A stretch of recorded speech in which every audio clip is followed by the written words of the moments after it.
Welcome to No Inside Gadget Channel. Naghahanap ka ba ng malaking speaker pero abot kaya ang presyo? Eto, tingnan ang bidyong ito na nire-review ko at baka iyong magustuhan. Let's go! Mag-subscribe kung hindi pa.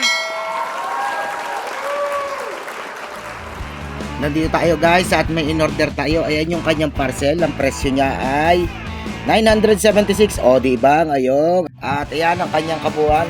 Ang seller na to ay napapakabait. At kasi sinunod ang sinabi ko na baluting mabuti kasi baka masira sa pag-deliver.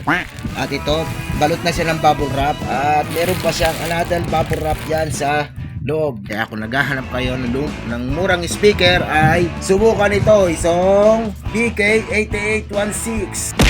May TWS at ganyan ang itsura niya. Tara ating buksan upang makita natin kung ano ang mga laman nito sa loob. Speaker ba o rep? Let it unboxing. What are inside a box?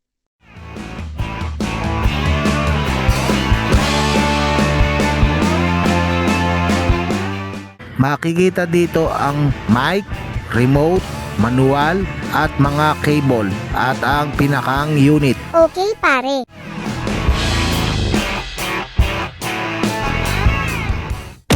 Wow, malaki na. Ang mura pa. Pwede, I like it. Heto ang hitsura ng pinakaharapan ng unit.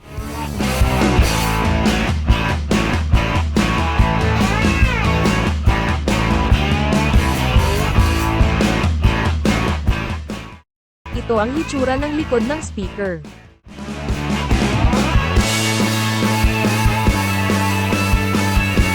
Ang susunod ay ang aktwal na sukat gamit ang metro. Mas malaki ba yan? Pwede, akin na lang.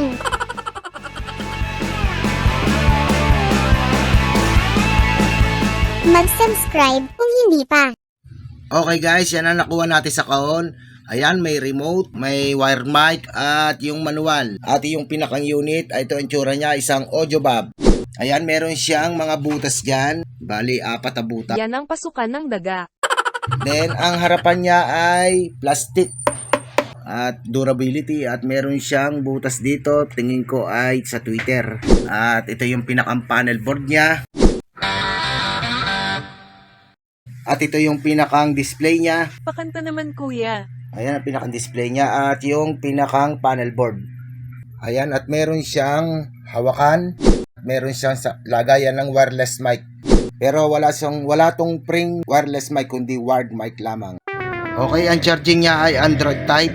Ayan, at ganyan pagsasaksak nyo lang yung sa charger gamit ang charger ng cellphone nyo. At pag naka-charge siya ay naka-red yung color ng charging. At ang pinakang display niya ay yung battery icon ay hindi naman gumagalaw. Malamang sa cellphone nakakonect na sa Bluetooth, makikita ang kanyang kung ilang percentage na.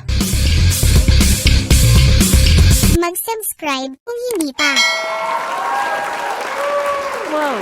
Isa-subscribe ko yan. Okay guys, at narito tayo sa scanning at na-scan ang pangalan niya. Ang pangalan niya ay BK8816. Buti naman kahit papano ay naka-rename na yung pinakang pangalan niya. Ayan, kukonect nyo lang. Bali, connect nyo lang yung BK8816. At pair. Connect gamit ang Bluetooth connection. na-pair The nyo na, Bluetooth device is connected successfully. ayan, at connect na yung Bluetooth. At yan, nakita nyo, naka-steady na at di na nagbiblink. Okay guys, at sound check tayo gamit ang Bluetooth. Ito yung aking sound sensor sounds na para malaman nyo na ito ay sound check talaga. Kung ano yung nare-record ng video ay siya yung pinakang sounds. Try na natin at sound check natin. 60Hz to 100 kHz na bass and treble check. Ayan, Actual play tayo. sound check of Bluetooth speakers.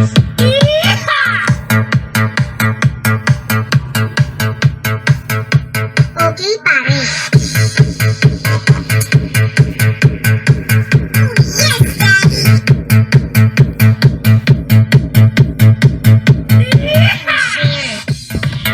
At yan yung 100 Hz. Yan tinatawag na 100 Hz na bass na frequency.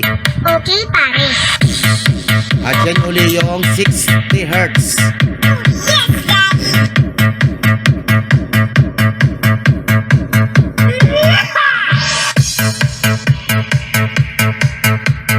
and share.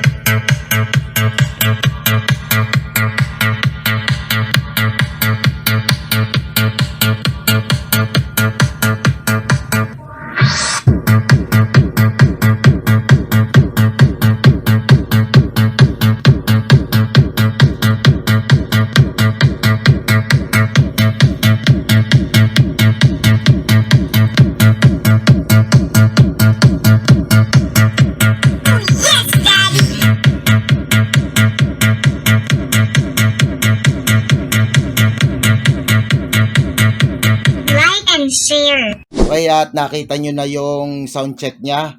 Dito naman tayo ngayon dito sa TWS. Ayan yung TWS. Tingnan natin kung gumagana at papakita ko sa inyo paano paganahin ng TWS. Kung gusto nyo buhayin ng kanyang TWS, kailangan nyo lang i-connect ang isa. Ito ay nakakonect na rito sa cellphone. At kailangan nyo lang i-powered on din ang isa. Meron tayong another dito. Nakapares na modelo. Yan, ipinower natin. Pindutin nyo lang ang TWS nito. At tignan nyo yung mangyayari sa display.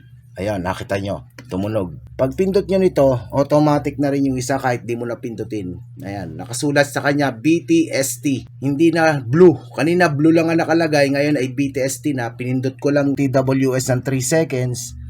At automatic nang kumonek siya. Bali mangyayari, yung cellphone na to ay nakakonect dito sa Bluetooth na to. Yung tinesting natin kanina at yung bagong kinuha nating isa ay siya ay kumonek dito. Ayan, at subukan nating mag-play. Okay, pare.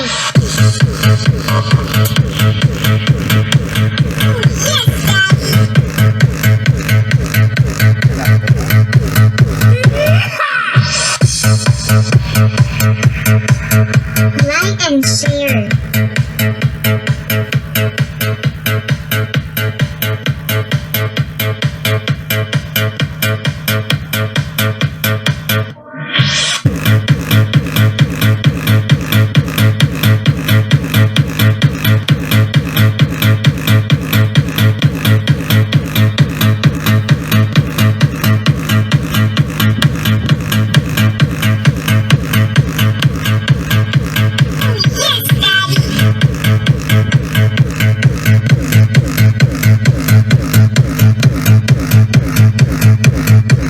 And share.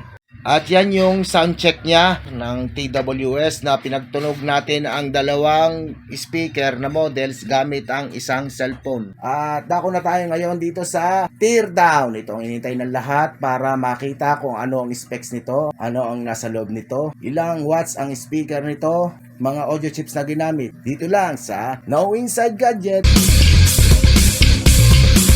Mag-subscribe kung hindi pa. Okay guys, at tatanggal ko na yung tornilyo. Tinanggal ko na dyan sa mga likod na yan. Ito, unahin natin itong taas para makita natin ang motherboard at anong mga battery niya. Totally tanggal na siya, makikita nyo. Ayan, meron siyang battery, isang piraso, pero pwede ka pa magdagdag ng isa pa. I-parallel nyo lang. At ang battery niya ay bali, maghanap lang kayo ng 2,400 mAh din na value ng battery. Then, i-parallel nyo rito ang dalawang battery para matagal malobat. Ayan, at buksan natin naman itong katawan para makita natin kung anong mga speaker, kung ito ba may tweeter o anong value ng speaker ng woofer. Ito, tear down na natin at buksan natin. Ayan, ang makikita natin sa loob ng BK8816. Ang value ng speaker niya ay Wow, isa-subscribe ko yan. ayan, pero pwede ka maglagay ng Twitter dyan na dalawa, i-parallel nyo lang din dyan. Bakit kasi mga company hindi pa nilalagyan ng Twitter? Siguro nagtitipid din sila. Sa bagay, sa presyong 1,000 ng Bluetooth speaker na to, para malulugi na sila ng gusto pagka sila naglagay pa ng mga karagdagang parts. Kaya siguro nakaabang na lang ang mga parts na kayo lang ang bahala mag-upgrade sa kanya para makuha nyo ang gusto nyo, gaya ng battery at peso Twitter. Ano ang audio IC ampli niya? Bali, pinarallel lang yung output niya dito sa speaker na to. Susumahin na ito ay aabot ng 2.5 ohms tong dalawang ito pag nagparallel na 20 watts. Okay, yan yung teardown natin at screenshot ko na lang sa inyo kung ano mga para malinaw ang mga parts niya.